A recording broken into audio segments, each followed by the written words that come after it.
Welcome to Toffee Blue View, your source for all things Everton. You got Gerry here. You got David and Edward. Yeah, they're here too. I talked them into it. So, guys, had some good news recently. We've been talking all, negative Nigel about how our play's been so poor. But you know what? Yesterday, Seamus Coleman played 60 minutes in the U23 match with Portsmouth. Got a win 3-0. That game could have been 7-0. I watched it all streaming. It's so amazing when Everton streams their U23 matches on YouTube. It is wonderful. I hope you keep doing that, Everton. I'm sure you're watching. The whole club is watching. So quickly, there's a few talking points from that match, though. First of all, U23's look great. They're back to normal. They look great. Now, I realize that wasn't the strongest young side they were playing against in Portsmouth, but they looked good all around. Coleman, though. Coleman looked solid. Sprightly. See the 50-50 challenge? Yes, saw the 50-50 challenge. He didn't shy away from it. And I love the fact that he got up and kind of patted the guy on the head. Seamus Coleman is just a superhuman. He's awesome. So can we talk a little bit about if he's in the squad, the first team set up in the next 2-3 weeks, okay? What does he bring besides experience to the starters that John Joe Kenny does not? Well, he brings attacking intent.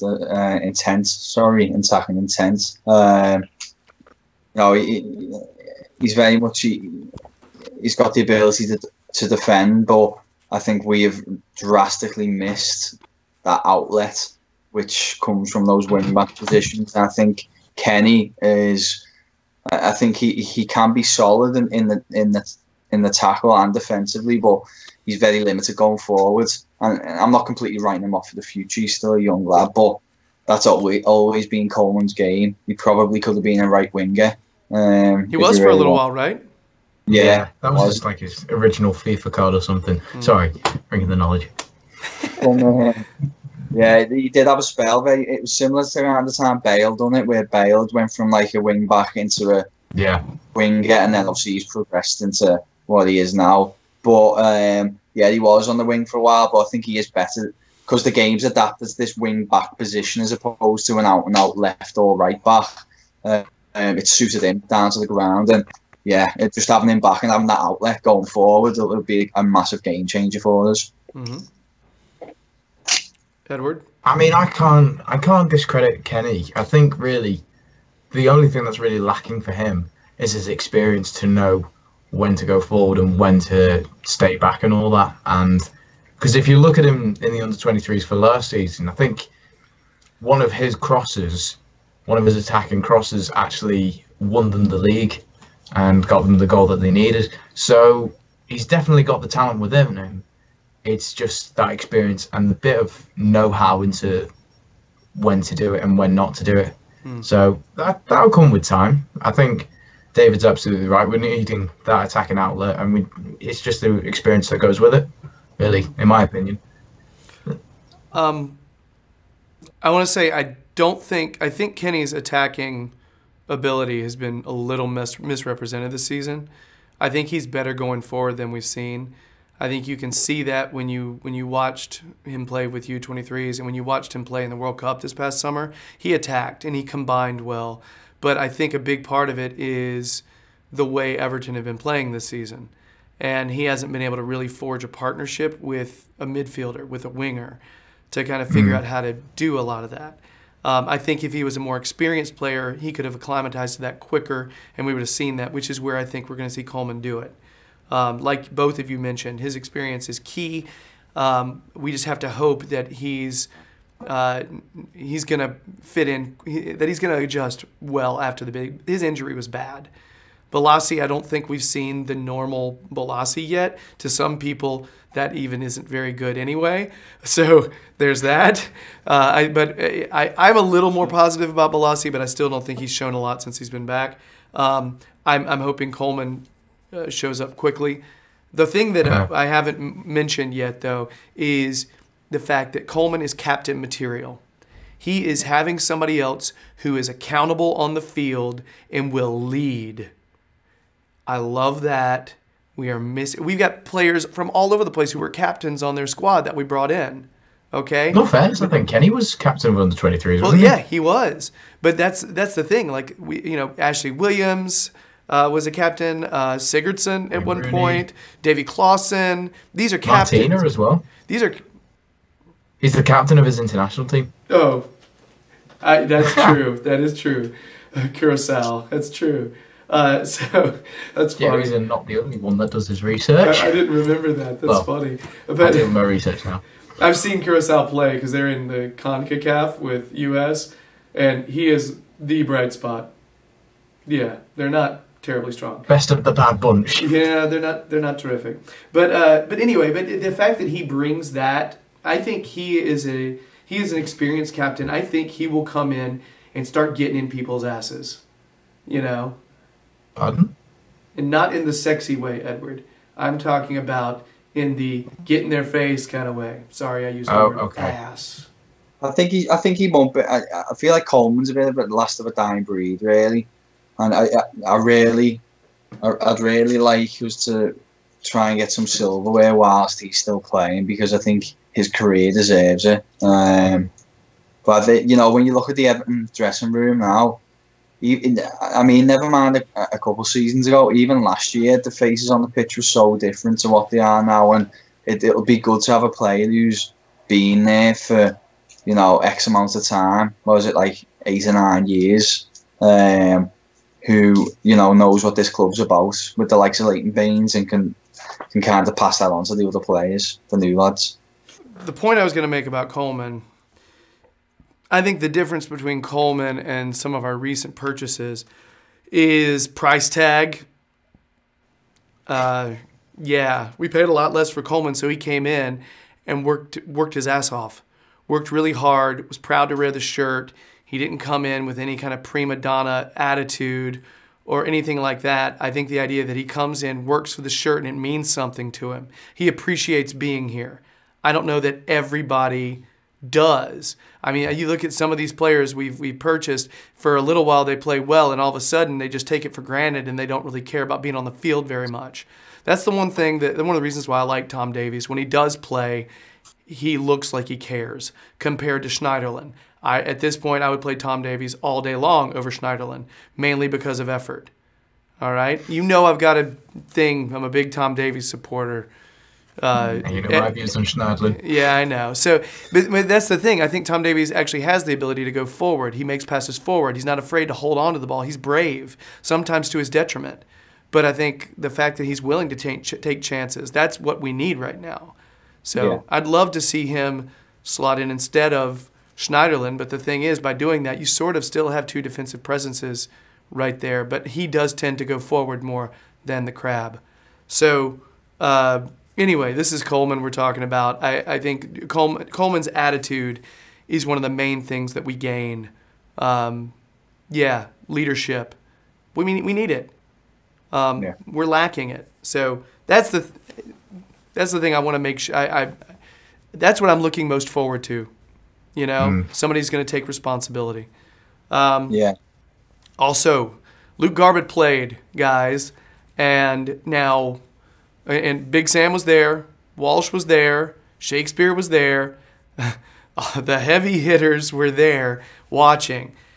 He didn't really have to face a whole lot of defensive challenges, you know what I mean? Because he was, they were playing Portsmouth and they sort of dominated. So he didn't really get challenged that much on, for a lot of offensive players coming at him. But he looked decent in defense. He looked decent. And offensively, he looked really good. His left foot, no one has questioned his left peg ever. All right? It looks great. He put in some killer corners, some really good dead balls. He looks to be... See, I know you guys have a different version of what the word weapon means, so I just want to be clear about what I'm about to say. Here, it means like a weapon, as in something that will help the attack. All right? I'm not saying anything else. Gross people. So, but he looks like a weapon. All right? It still doesn't sound right. Anyway. So, but it was. I thought he looked good, and I think if Sam goes away from that thinking we're better off offensively with Cuco Martina, then there's something wrong in his brain. I mean, he's been playing 2 defensive mids and 1 striker, so there might already be something wrong in his brain. But I'll leave that for now. Don't want to insult our manager much. But they were there. He looked decent. I think we could easily see him start to get some time soon, really soon. I thought it was quite funny. I saw a comment on one of the Facebook pages or something that said we've got a better fullback pairing in the under-23s than we have in the first team squad. Yeah, no, we totally do. I saw the same comment. I did actually when Coleman went out. What's his name? Nathangelo Markelo, the guy we bought from Holland. Like I thought he looked decent. I was not expecting him to look decent. I thought he looked all right. Additionally, standout players besides that, Anthony Evans looks great. Kid looks great. I did not know he was that strong. He looked like a dominant attacking midfielder. He reminded me of watching Dowell play, actually. Put a lot of smart passes forward, just pulled the trigger whenever he felt like it, and he was close. It was a crime that he did not get a goal yesterday. He looks good. Sambu's goal. I was going to mention the fact that he got a brace, but that one goal was crazy looking. And he could have had more. Like I said, it should have been 7-0.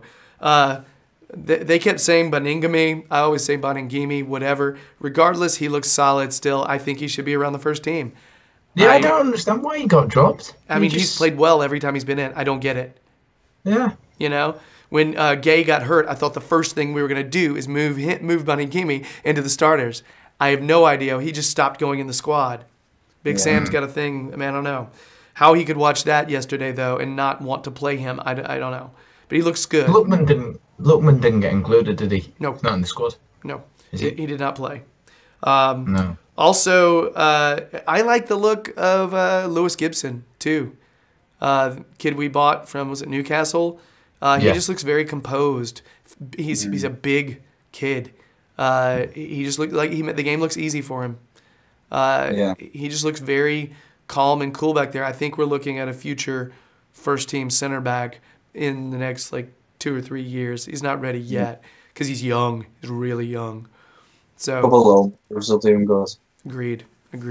But these are good players, though. There's some obviously maybe 2% of the players I watched yesterday are going to get into the first team and actually play. Very few of them, but they look good. Some good-looking kids. There's definitely some chances. A nice selection to choose from of quality players, though, isn't there? If you've got a good pool of quality, then you can kind of take what you want from it. And It made me realize, though, watching those kids play, you really need fortune to move into the first team. If you're, let's say, Anthony Evans, all right? Anthony Evans is behind Sigurdsson, Rooney, Kieran Dowell, all those players to possibly play a center attacking mid role. And that's not a question if we bring anyone else in. Exactly. So he's behind all of those. So he needs injuries. He needs people to fall out of form. He needs a lot to even get a chance. I mentioned how strong he looks. He's not going to get into the first team next year. It's not going to happen. Yeah, this is why the bulk of youth players have to go leave for lower league clubs and work their way back up because they just don't get the chance at the league level because so much pressure on it. Definitely. You get bummed when we sell players like Liam Walsh. Yeah. Good young player who everybody saw a lot of talent in. You wonder. Ryan Ledson as well. These are solid players who you think eventually they'll get a chance, but because other players just happen to be playing well while they're here, they want to go out and they want to make their way. They want to go ahead and they want to stop putting their career on hold. Well, Calvert-Lewin's sort of the perfect example of how to get lucky. We sell our star man, our strikers aren't doing well. We bring another one in who seems to do good with his chance. Yeah. He was lucky to get as much time as he has right off the bat. It happens, but it's rare. So, anyway, keep all this in perspective. I do think Coleman's going to come in. He'll be great. back to normal soon. And I think Garbutt will come in and will give us some balance. I'm really hoping so. The problem, I rate him. the problem is, the problem is if he does that, I'm wondering if we're going to buy a left back. Well, but if we have Garbutt, then we won't need another left back. We'll see. I don't know. If Baines being in and out injured, and we've got no one in case Garbutt gets injured, what are we left with? More Martina. Yeah. Bruno's Mori, Lewis Gibson. Lewis Gibson is a left center back, as is. I like the idea of playing left backs at left back rather than having left center backs move over. You know what I mean? Yeah.